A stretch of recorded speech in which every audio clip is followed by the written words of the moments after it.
Have you ever wondered why firearm laws vary so drastically from one country to another? It's quite a puzzle, isn't it? The vast differences can be perplexing, even bewildering. Well, you're not alone. Today we'll be diving deep into the world of firearm regulations around the globe. Starting off with America, the land of the free and the home of the brave.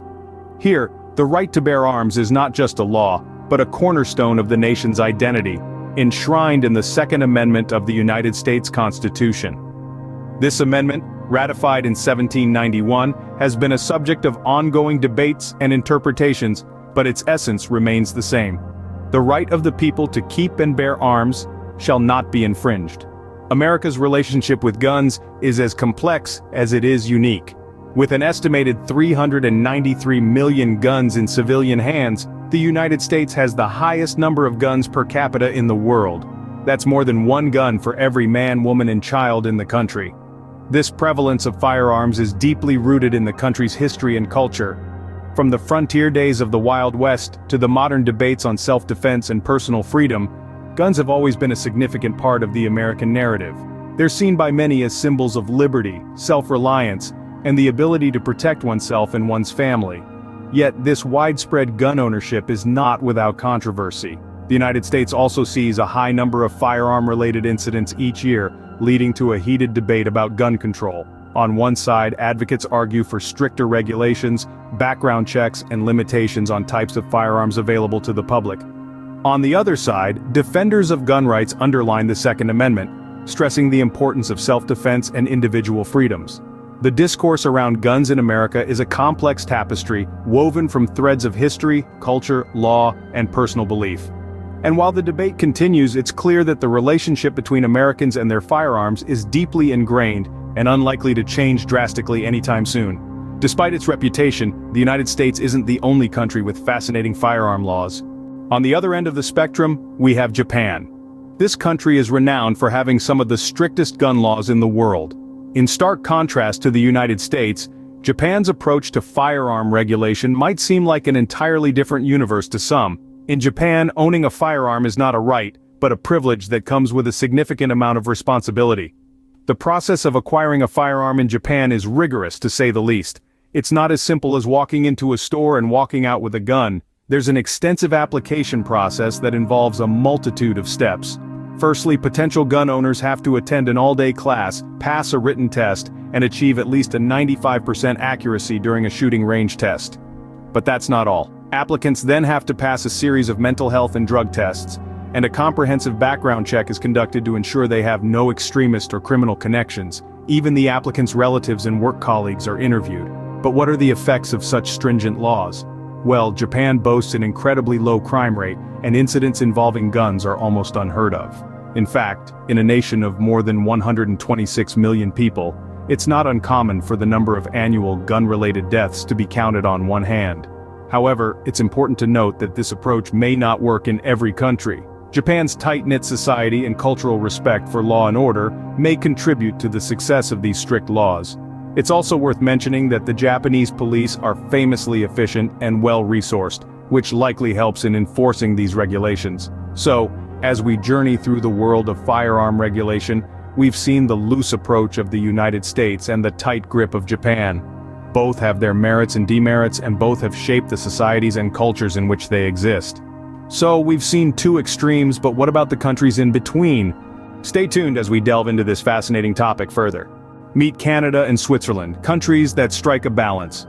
Both nations have found a way to marry the right to bear arms with the need for public safety, demonstrating that the middle ground is not only possible, but also practical.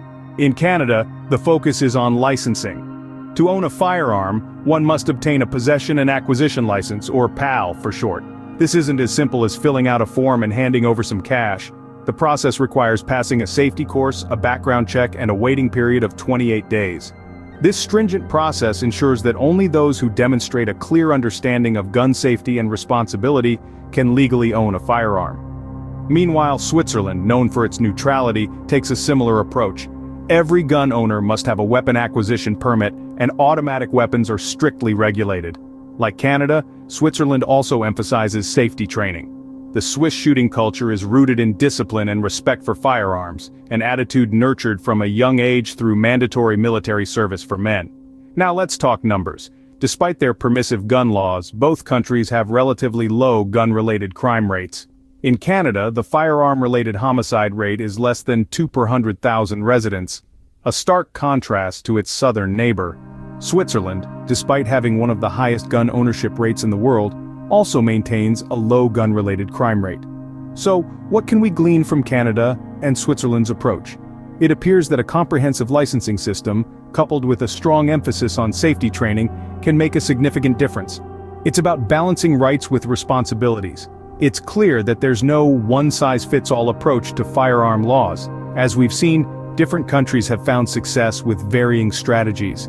But one thing remains certain: a thoughtful approach to gun ownership and use, one that respects both individual rights and public safety, can lead to a healthier, safer society. So, what have we learned from comparing these diverse firearm laws? Fundamentally, it's clear that the approach to gun ownership and usage varies dramatically across the globe. This disparity is influenced by many factors including culture, history, and crime rates. In the United States, for example, the right to bear arms is deeply ingrained in the nation's history and identity.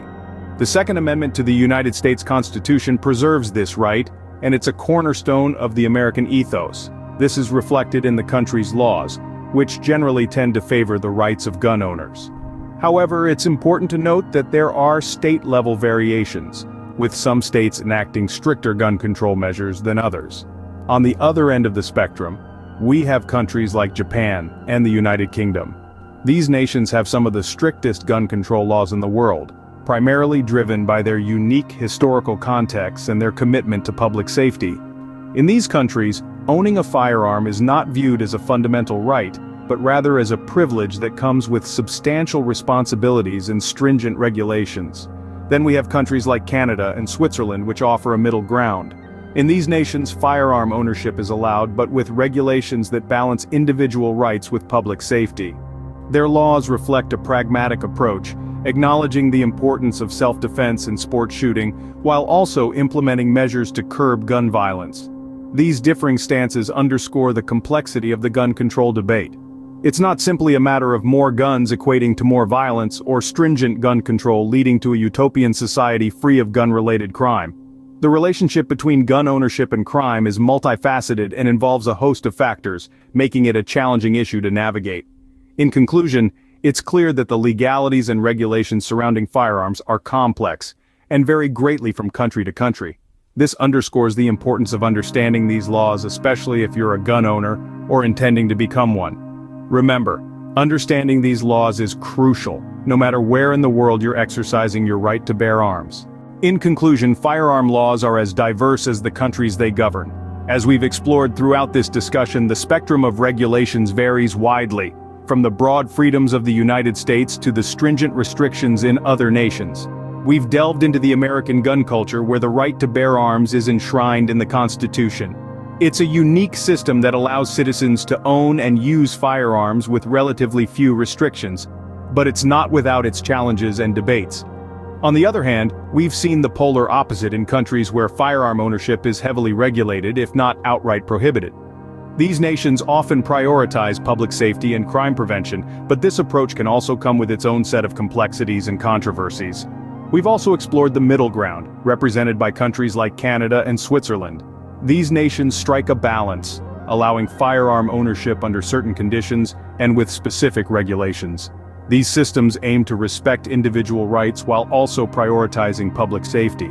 The key takeaway from our journey around the world's firearm laws is the importance of understanding your local laws before owning or using a firearm. Each country has its unique approach, and ignorance of the law is not an excuse. So, whether you're a firearm enthusiast, a potential gun owner, or just someone interested in the topic, it's crucial to stay informed. Remember, these laws exist not to infringe upon our freedoms, but to protect us and ensure that firearms are used responsibly. The power to own and use a firearm is a significant one, and it should never be taken lightly. Stay informed, stay safe, and remember, with great power comes great responsibility.